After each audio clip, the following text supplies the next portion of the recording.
Hai sahabat-sahabatku, kamu pernah nggak mengalami lagi sedih, kecewa, marah, disakitin? Pernah? Atau mungkin sekarang lagi mengalaminya? Nah, ketika kita sedang mengalami hal itu, teman-teman harus berusaha untuk berpikir positif. Karena mungkin ada 3 pilihan. Yang pertama, ketika kita sedang merasa kecewa, sedih, tapi kita nggak ada niat buruk sama orang lain, tapi kita disakitin, kita dikecewain. Nah, bisa aja sebetulnya ketika kita disakiti, Allah tuh lagi menyelamatkan kita dari suatu masalah. Ternyata di situ ada masalah, ada problem. Terus kita diselamatkan dengan cara yang nggak baik, dan itu harus menyakiti kita.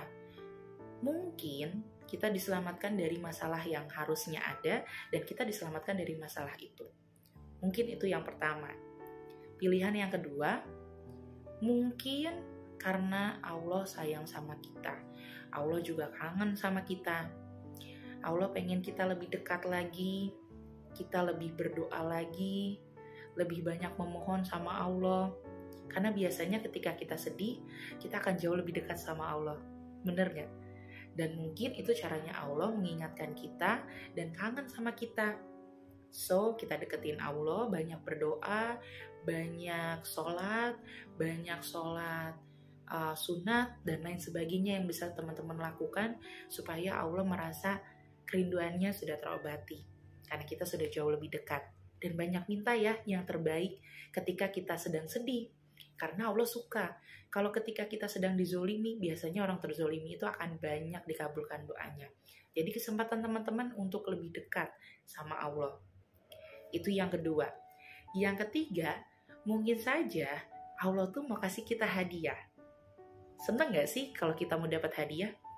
Nah, tapi kalau mau dapat hadiah dari Allah, itu kita juga harus mampu melalui tes-tes yang akan diberikan. Salah satunya adalah ujian yang datang ke kita. Ketika teman-teman berusaha bersikap baik, berbuat baik, terus teman-teman gak dihargai, terus teman-teman sakit hati, dan lain sebagainya, disakitin orang lain, dizolimin orang lain, teman-teman tenang aja. Jangan membalas, jangan juga merasa sakit hati. Serahkan semuanya sama Allah. Percaya, kalau apa yang kita lakukan baik, hasilnya juga akan baik. Nah, ketika kita sedang melalui cobaan itu, teman-teman harus kuat, dan harus bisa melalui cobaan itu. Dan teruslah berusaha, teruslah melangkah untuk sampai di tujuan yang kita inginkan. Ini tanda-tanda happy. Teman-teman bisa berdoa yang banyak, minta yang banyak sama Allah, minta dikabulkan doa-doa yang ingin teman-teman wujudkan, supaya akhirnya doa itu terwujud. Setelah kita bekerja keras, setelah kita berdoa, berusaha, dan tanpa menyerah. Ketika kita sedang di posisi harusnya menyerah. Percayalah ketika kita pada akhirnya di waktu yang tepat mendapatkan hadiah, teman-teman akan merasa bersyukur. Oh, pantesan saya dikasih cobaan A, B, C. Kalau Allah nggak kasih ini ke saya, pasti saya nggak dapat hadiah yang ini. Gitu. Karena kadang-kadang pasti kita akan ada di masa kita happy dan tidak menyangka bahwa Allah akan kasih hadiah senikmat ini loh setelah saya melalui cobaan ini. Dengan baik tentunya. Nah, teman-teman harus yakin dengan itu dan bersiaplah untuk mendapatkan hadiah ya. Poin yang ketiga. Kalau saya selalu positive thinking. Ketika saya mendapatkan cobaan, pasti mau ada hadiah nih habis ini.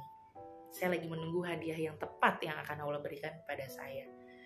Jadi itu akan jadi motivasi kita untuk terus maju dan terus melangkah setiap kita menghadapi suatu masalah. Semangat terus ya teman-teman, dan tetap berjiwa baik dan tetap berjiwa damai di masa sulit kita. Semangat terus dan tetap berbuat baik dengan siapapun ya teman-teman. Semangat untuk melalui hari-hari kita ke depan.